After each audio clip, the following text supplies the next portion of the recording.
Mentioned Jackson Merrill. He's homered again. He did so off a really good pitcher in Zach Gallen. He's hit home runs in consecutive games. He's had a really good spring, obviously.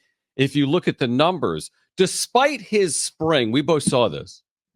Despite his spring, Baseball Prospectus, one of these predictive metrics that is out there, there's a number of them, Fangraphs, Prospectus, there are others, is projecting today, just a day before the Padres leave for Korea, that the Padres are an 80-win team. Now, this is not out of line from other projections. You've seen anywhere from 80 to 82. Baseball Prospectus today saying that the Padres are replacement level in both left and center field, is what they said today. Basically 0.0 wins above replacement in left and center field. They're projecting 80 wins from the San Diego Padres. So Baseball Prospectus is not reading into what's happening here in the spring. So is what's happening here in the spring going to carry over? Some of the successes you're seeing from young players is not just Merrill, by the way. Other players have had good springs. Or is it fool's gold when you see some of these predictive metrics that aren't predicting the Padres to have success in some of those areas? You hope so, because if it doesn't, that's a problem. Jackson Merrill Madness. Look, he's had a really good spring. Today, if you want to do the argument of, well, what's he done? Who's he done it against? Well, he did it today against Zach Gallen. Pretty good pitcher. Guy that was a top 3 or 4 Cy Young pitcher last year, right? World Series with the Diamondbacks, pitched really well in the postseason. If you're looking for him doing something off of an actual major league pitcher, well, he did it today, and it wasn't like this hanger. I mean, it was a pretty good pitch. He took the other way, hit a home run. It was nice. And as Darnay tweeted out, thanks Darnay for helping us again. The one thing about Jackson Merrill that I do think can translate to the regular season, maybe not like the power, right, or whatever the case. He is a pure contact guy. And what he's done this spring, striking out only 3 times in 35 plate appearances, I do think is going to play well at Petco Park, because he is not a power guy unless he turns into the one magically. I don't know. But playing at Petco Park, we talked about in the wrap-up show last night. It's just not a good hitter's ballpark. You're just not gonna have a guy hit 47 home runs at Petco Park. It's not gonna happen. Right. So not only is it not a good one, you could argue it's the worst in baseball. You could absolutely argue that. And Jackson Merrill, I think Petco Park, I think his strengths play pretty well at Petco Park. And a guy that's a contact hit, you don't need him to hit 27, 30 home runs. You just need him to get on base, for average, hitting the gaps. And I think he can play well. His bat can play well at Petco Park with him being a contact guy. And hopefully those numbers, striking out only 3 times in 35 plate appearances this spring, I think that hopefully translates into the regular season. Yeah, I mean, I think that's a really good point. I do. And I've seen people even say well, now that he's homered yesterday and he's homered today, he's clearly on the team. Guys, he was on the team. He need 3. It wasn't about 3 hits yesterday. They weren't man, are we going to put him on this plane? Yeah, it wasn't about that. I mean, he had already, I guess he had earned it. He was already having a fine spring before the last 2 days. It's only gotten better, but he's on the team. He didn't need to prove he could homer in spring. I don't think he needed to prove that he could be a good contact hitter this spring. Obviously, there's a threshold. There's a prerequisite. He had to do some things. He has to play center field in the big leagues, which is something that's a rarity. We talked about it yesterday, either here or on the wrap-up show. You got Andrew Jones, you have Ken Griffey Jr. as the only 2 players to debut in center field before their 21st birthday in the last 50 years. Think about that. The only 2 center fielders to debut in the major leagues before turning 21 in the last 50 years are Andrew Jones and Ken Griffey Jr. This is lofty. This is a big ask.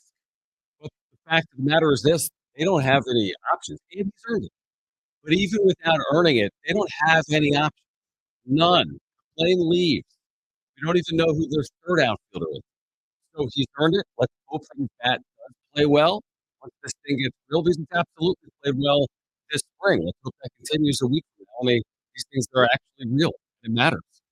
And just seeing what he has done this spring recently, it does give the fan base a lot of hope. It just does. We sit here in these chairs with these microphones, and then on the wrap-up show, trying to be as I'm not very level-headed, but with Jackson Merrill, we're trying to say, "Look, this guy is 20 years old. We might wanna slow down just a little bit because they need this guy to hit, and they can't afford for him to not develop here and then fizzle out like so many prospects have under AJ Preller." And so with that, like maybe slow down. We're not saying he sucks, but we're not saying he's the greatest ever. We're saying we're optimistic. Well, I am. I'm cautiously optimistic that he's going to turn out to be a good major league player and help the Padres team win.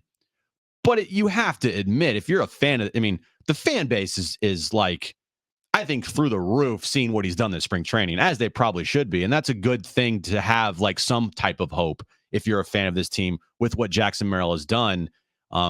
Hopefully it doesn't crash and burn, and all that hope and excitement about Jackson Merrill turns into like, what the hell happened?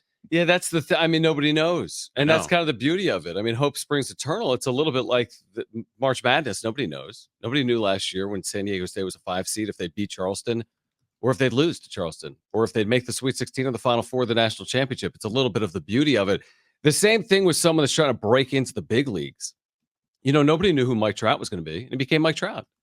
But obviously for every Mike Trout, there's a lot of players that don't have near the level of success or never even stick in the big leagues. So it's a part of the process. It's a beautiful thing. And I've said this as well. No matter what he does in 2024, that doesn't impact his long-term future. I'm talking about Jackson Merrill. He may perform in 2024. He may not. I'm not going to vilify him if he doesn't perform in 2024 and say his career is ruined. He has no chance to be successful. And by the way, if he performs in 2024, it's not like he doesn't have to replicate it in 2025 and beyond. It's an exciting thing because a year ago, you didn't really have the unknowns with the Padres. Mm-hmm. It was a roster that you thought you knew everything you needed to know about. Now, it turns out we were wrong a year ago. Everyone thought they knew everything they needed to know a year ago about the team. They were National Championship Series caliber the year before. They only presumably got better. They had a full spring with Juan Soto, and we were wrong. So nobody truly knows, including me, including you, including our listeners, including fans, including Baseball Prospectus.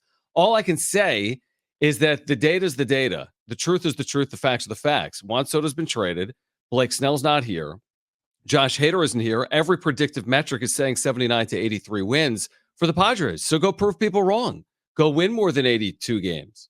That's what they need to do. I don't know if Baseball Prospectus is right. They say 80 and 82 with no productivity out of left field and center field. Jackson Merrill's got to prove them wrong. He's got to perform. Doesn't it feel like every single place that comes up with these projections has the Padres at right around 80, 82 wins? Right. Like we've said the last 10 minutes. I know, but I'm just saying, they're going to have to outperform that. Yeah. All of these projections. There's not one place that says, they win 90 games. They win 89 games. So can a team with so many question marks and holes outperform every single projection for them? Well, here's the truth. The projections are 10,000 simulations. So if you looked at the 10,000 simulations, one of them says they're going 60 and 102. Another says they're going 1 and 2 and 60. The average is 80 and 82. This is the average of 10,000 simulations. It's like you run a simulation on March Madness. San Diego State could win a national championship in one of the simulations. They could lose in the first round in another. The average is the average. So it doesn't guarantee anything. We all know that. We've always looked at these Fangraphs things, and oftentimes they're wrong. Last year it said 97 wins. Right. They won 80 or 82. 82, yeah. So, 2021, same thing. 2022 there. So again, it's just an average. It doesn't confirm anything. It's got to be played out, obviously, on field. And that's what we're going to see. But he is on the team, center fielder. Yeah. He's played well of late. He's played well. He has played well. He looks the part. Definitely. He's not a guy that it feels like is getting lucky out there. No. I think the biggest number, like we talked about, is the strikeout number to at bats. 3 strikeouts and 35 at bats. That's good. Very good. I can't do the math. I don't know what that projected 10%. 500 plate appearances. How many strikeouts would that be?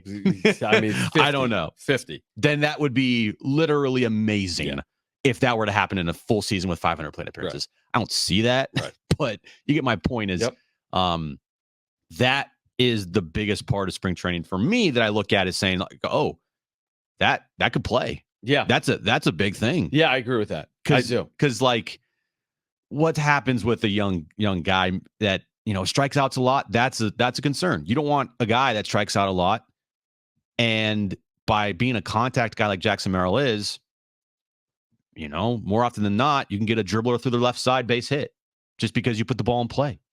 And you just put the ball in play, you're, hopefully get lucky a couple times on balls that should not be base hits, but they turn into hits, or they turn into you getting on base, or that's the biggest thing in baseball. Just put the ball in play. How many times last year would you say put the ball in play and the team couldn't do it? Well, other than Xander Bogaerts, I mean, it's a tricky proposition. You put the ball in play, and all of a sudden you've created lots of outs by putting the ball in play. But the point is valid.